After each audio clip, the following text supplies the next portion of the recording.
تمام تعریفیں خدائے بابرکت کے لیے جو تمام جہانوں کے پالنے والا ہے۔ درود و سلام محمد اور آل محمد پر۔ اے عالم و نجوم و جواہر کے کردگار، مجھ کو بھی گرہے شام و سحر کھولنا سکھا۔ پلکوں پہ میں بھی چاند ستارے سجا سکوں، میزان خس میں مجھ کو گہر گھولنا سکھا۔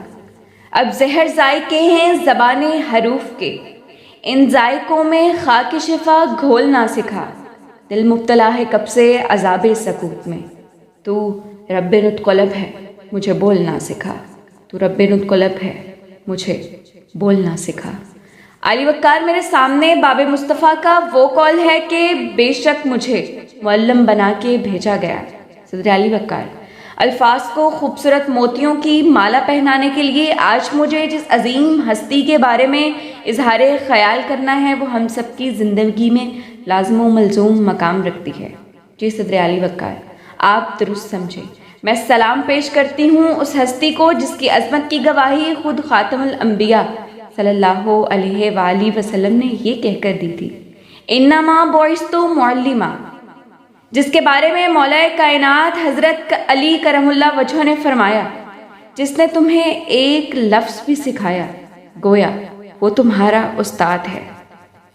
صدر علی وقار، استاد کی عظمت و حرمت اس سے زیادہ کیا بیان کروں کہ میرے پیغمبر آخر الزماں صلی اللہ علیہ وآلہ وسلم کو خدائے لم یزل نے معلمی کے عہدے پر فائز فرمایا۔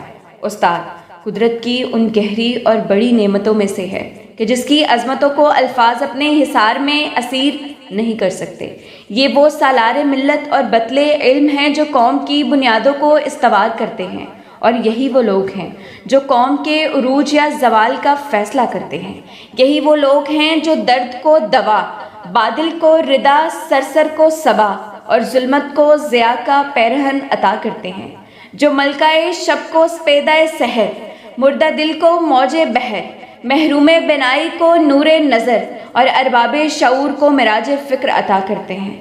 تصور کو تصویر، خواب کو تعبیر عطا کر دینے والے یہ معلمین ملت قوم کا وہ اثاثہ ہوتے ہیں جن کا نعم البدل ممکن نہیں، جن کے کردار سے آتی ہو صداقت کی مہک، جن کے کردار سے آتی ہو صداقت کی مہک، ان کی تدریس سے پتھر بھی پگھل جاتے ہیں۔ علی وقار، استاد ہمیشہ سے اسلام کی روح سے قابل قدر رہا، اور جب تک ہم استاد کی قدر و قیمت سے واقف رہے علی وقار، پھر ہم نے ترقی کرنا شروع کی۔ ٹیکنالوجی آئی، computer, mobile, internet, Google, YouTube, Facebook, Instagram اور ٹویٹر، جدید سے جدید تر آلات، نئے نئے اوزار، ہتھیار، اور صدر علی وقار ہم نے ترقی کی اور استاد کی عزت ختم ہونا شروع ہو گئی، اور پھر استادوں کو ہتھکڑیاں لگنے لگیں، استادوں کو پس زندان ڈالا جانے لگا اور ہم ترقی کرنے لگے۔ صدر علی وقار، استاد کا نعم البدل ڈھونڈا جانے لگا۔ خوش تو ہیں ہم بھی جوانوں کی ترقی سے مگر، خوش تو ہیں ہم بھی جوانوں کی ترقی سے مگر، لبِ خنداں سے نکل جاتی ہے فریاد بھی ساتھ۔ صدر علی وقار، مشہور ہے کہ با ادب با نصیب، بے ادب بے نصیب۔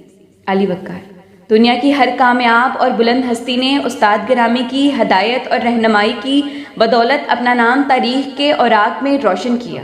جس طرح والدین اپنے بچوں کی زندگی میں انمٹ نقوش چھوڑ جاتے ہیں، ایسے ہی اساتذہ اپنے طالب علموں کی زندگی میں سدا بلند مقام رکھتے ہیں۔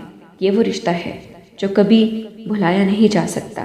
سچ ہے کہ میں اور اس کو بھولوں ناصر، کیسی باتیں کرتے ہو، صورت تو پھر صورت ہے وہ نام بھی پیارا لگتا ہے، صورت تو پھر صورت ہے وہ نام بھی پیارا لگتا ہے۔